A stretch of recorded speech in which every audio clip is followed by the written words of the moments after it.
بسم اللہ الرحمن الرحیم۔ صرف 5 منٹ کا مدرسہ قرآن و حدیث کی روشنی میں 123واں دن 3 جمادی الاولیٰ۔ نمبر 1، اسلامی تاریخ۔ مسجد نبوی کی تعمیر۔ ہجرت کے بعد رسول اللہ صلی اللہ علیہ وسلم نے سب سے پہلے ایک مسجد کی تعمیر فرمائی جس کو آج مسجد نبوی کے نام سے جانا جاتا ہے۔ اس کے لیے وہی جگہ منتخب کی گئی تھی جہاں حضور صلی اللہ علیہ وسلم کی اونٹنی بیٹھی تھی۔ یہ زمین بنو نجار کے 2 یتیم بچوں کی تھی جس کو آپ نے قیمت دے کر خرید لیا تھا۔ اس کی تعمیر میں صحابہ کرام کے ساتھ آپ بھی پتھر اٹھاتے تھے۔ صحابہ کرام جوش میں یہ اشعار پڑھتے تھے اور آپ صلی اللہ علیہ وسلم بھی ان کے ساتھ آواز ملاتے اور پڑھتے، اللہم ان الاجر اجر الاخرہ فرحم الانصار والمہاجرہ۔ اے اللہ، اصل اجرت تو آخرت کی اجرت ہے، اے اللہ انصار و مہاجرین پر رحم فرما۔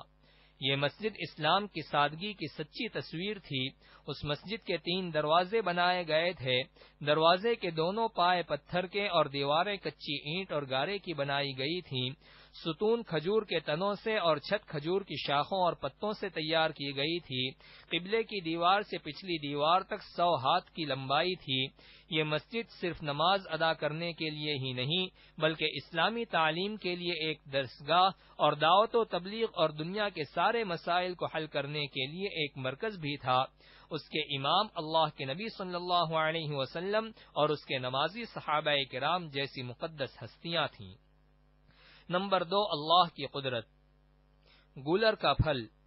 اللہ تعالیٰ نے دنیا میں ہزاروں قسم کے پھل پیدا کیے، لیکن گولر کے پھل میں اللہ تعالیٰ نے اپنی قدرت کا اس طرح اظہار فرمایا کہ جب گولر کا پھل پک جاتا ہے تو اس کو توڑنے پر بہت سے کیڑے نکلتے ہیں جو اپنے پروں کے ذریعے اڑ کر غائب ہو جاتے ہیں۔ آخر اس گولر کے پھل میں یہ اڑنے والے کیڑے کہاں سے آ گئے جبکہ اس میں داخل ہونے کا کوئی راستہ بھی نہیں ہے؟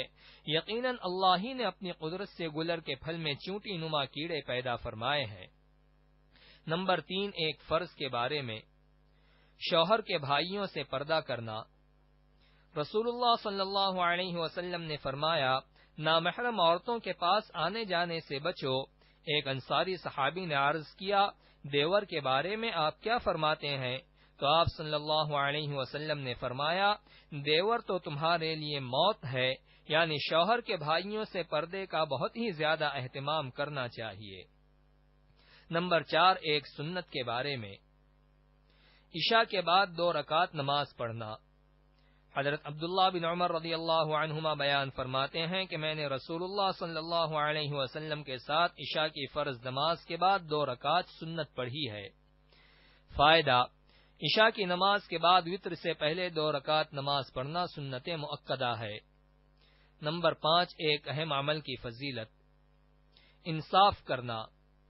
رسول اللہ صلی اللہ علیہ وسلم نے فرمایا، تھوڑی دیر کا انصاف 60 سال کی شب بیداری اور روزہ رکھنے کی عبادت سے بہتر ہے۔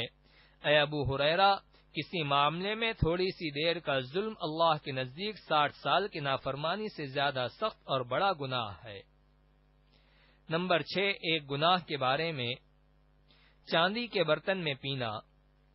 رسول اللہ صلی اللہ علیہ وسلم نے فرمایا، جو چاندی کے برتن میں پانی وغیرہ پیتے ہیں وہ اپنے پیٹ میں جہنم کی آگ بھر رہے ہیں۔ نمبر 7، دنیا کے بارے میں۔ 2 چیزوں کی خواہش۔ رسول اللہ صلی اللہ علیہ وسلم نے فرمایا، بوڑھے آدمی کا دل 2 چیزوں کے بارے میں ہمیشہ جوان رہتا ہے، ایک دنیا کی محبت اور دوسری لمبی لمبی امیدیں۔ نمبر 8، آخرت کے بارے میں۔ دوزخیوں کا کھانا۔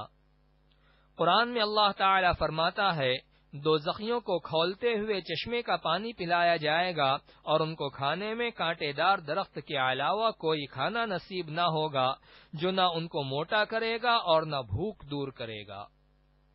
نمبر 9، طب نبوی سے علاج۔ بیماریوں کا علاج۔ حضرت انس رضی اللہ عنہ کے پاس 2 شخص آئے جن میں سے ایک نے کہا، اے ابو حمزہ، مجھے تکلیف ہے، یعنی میں بیمار ہوں۔ تو حضرت انس رضی اللہ عنہ نے فرمایا، کیا میں تم کو اس دعا سے دم نہ کر دوں جس سے رسول اللہ صلی اللہ علیہ وسلم دم کیا کرتے تھے؟ اس نے کہا، جی ہاں ضرور۔ تو انہوں نے یہ دعا پڑھی، اللہم رب الناس مذہب البأس اشف انت الشافی لا شافی الا انت شفاء لا یغادر سقما۔ نمبر 10، قرآن کی نصیحت۔